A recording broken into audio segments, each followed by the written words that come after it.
নমস্কার বন্ধুরা, আশা করছি সবাই খুব ভালো আছেন। আজকে আমি বানাবো গোবিন্দ ফুলকপি। তার জন্য এখানে নিয়ে নিয়েছি ফুলকপি, ডুমু ডুমু করে আলু টুকরো করে কেটে নিয়েছি। আর এখানে নিয়ে নিয়েছি কাঁচা পাকা লঙ্কা, তেজপাতা, শুকনো লঙ্কা, সামান্য আদা, গোটা জিরে, গোটা গরম মশলা। এদিকে নিয়ে নিয়েছি সামান্য ধনে গুঁড়ো, জিরের গুঁড়ো, কাশ্মীরি লঙ্কা গুঁড়ো আর গরম মশলা। আমি রান্নাটা সর্ষের তেলে করব, তার জন্য কড়াই বসিয়ে দিলাম। কড়াইয়ের মধ্যে দিয়ে দিলাম সর্ষের তেল। ফুলকপিটা ধুয়ে রেখেছিলাম, সেটা দিয়ে দিলাম। ফুলকপিটাকে আমি হালকাভাবে ভেজে নেব। তো ফুলকপিটা নাড়াচাড়া করে নিচ্ছি। এদিকে আমি ফুলকপির মধ্যে দিয়ে দেব সামান্য লবণ, আর দিয়ে দেব সামান্য পরিমাণে হলুদের গুঁড়ো। তো এবার নাড়াচাড়া করে নেব।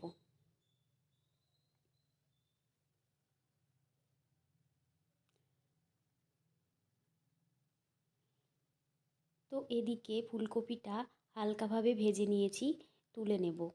ওই তেলের মধ্যে আমি দিয়ে দেব টুকরো করে কেটে রাখা আলু।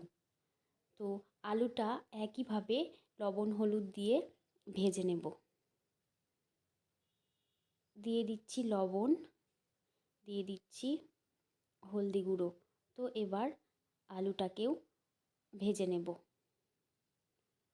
এদিকে আলুটা ভাজা হয়ে গেছে, আলুটা তুলে নেব। ওই তেলের মধ্যে দিয়ে দেব দুটো তেজপাতা, দুটো শুকনো লঙ্কা, আর দিয়ে দেব গোটা গরম মশলা,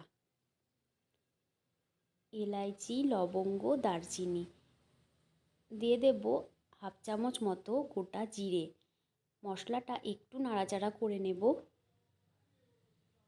এরপর ওর মধ্যে দিয়ে দেব আদা, কাঁচা লঙ্কা, ধনে গুঁড়ো, জিরের গুঁড়ো, কাশ্মীরি লঙ্কা গুঁড়ো একসাথে গুলে রেখেছিলাম, তো সেটা দিয়ে দিলাম। এরপর মশলাটা একটু কষিয়ে নেব। মশলাটা কষানো হয়ে গেছে, ভেজে রাখা ফুলকপিগুলো, আলুগুলো দিয়ে দেব। এরপরে মশলার সাথে ভালোভাবে মিশিয়ে নেব। রান্নার ভিডিওটা স্কিপ না করে পুরো ভিডিওটা দেখতে থাকুন, আশা করছি আপনাদের ভালো লাগবে।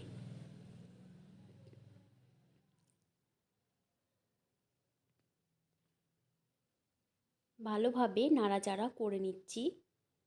আঁচটা একদম মিডিয়াম আঁচে রাখতে হবে।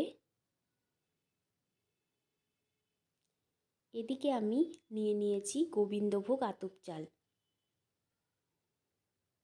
চালটা আমি 1 কাপ নিয়েছি, তো সেই চালটা ধুয়ে আমি এর মধ্যে দিয়ে দিলাম।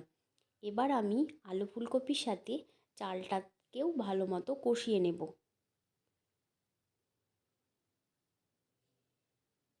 আমার রান্নার ভিডিও যদি আপনাদের ভালো লেগে থাকে, প্লিজ একটা লাইক, শেয়ার অ্যান্ড কমেন্ট করার অনুরোধ রইল।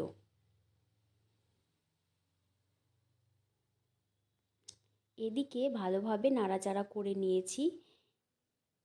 বেশ ভালো মতো কষানো হয়ে গেছে মশলার সাথে। এরপর আমি পরিমাণ মতো জল দিয়ে দেব। জলটা গরম জল হলে বেশি ভালো হয়, তো আমি এখানে উষ্ণ গরম জল দিয়েছি। এরপরে ফুটতে দেব। তো ফুটে গেছে, এবার আমি ঢাকনা দিয়ে ঢেকে দেব। আর আঁচটা মিডিয়াম আছে কিছুক্ষণ দিয়ে রান্না করে নেব। তো এদিকে জলটা শুকিয়ে গেছে অনেকটাই, তো হালকাভাবে নাড়াচাড়া করব।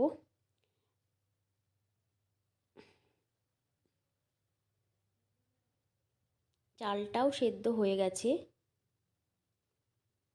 খুব হালকাভাবে নাড়াচাড়া করতে হবে যাতে একদম চালগুলো ভেঙে না যায়। তো এদিকে দিয়ে দেব সামান্য পরিমাণে চিনি। চিনিটা দেওয়ার পর হালকা হাতে আবারও নাড়াচাড়া করে নেব। এইভাবে আলু ফুলকপি দিয়ে গোবিন্দ ফুলকপি কে কে বানিয়েছেন অবশ্যই কমেন্টে জানাবেন। আর রান্নাটা কেমন হয়েছে অবশ্যই কমেন্টে জানাবেন। এদিকে দিয়ে দেব সামান্য গরম মশলার গুঁড়ো আর দিয়ে দেব 1 চামচ পরিমাণ ঘি। এরপর আবারও হালকাভাবে নাড়াচাড়া করে নেব।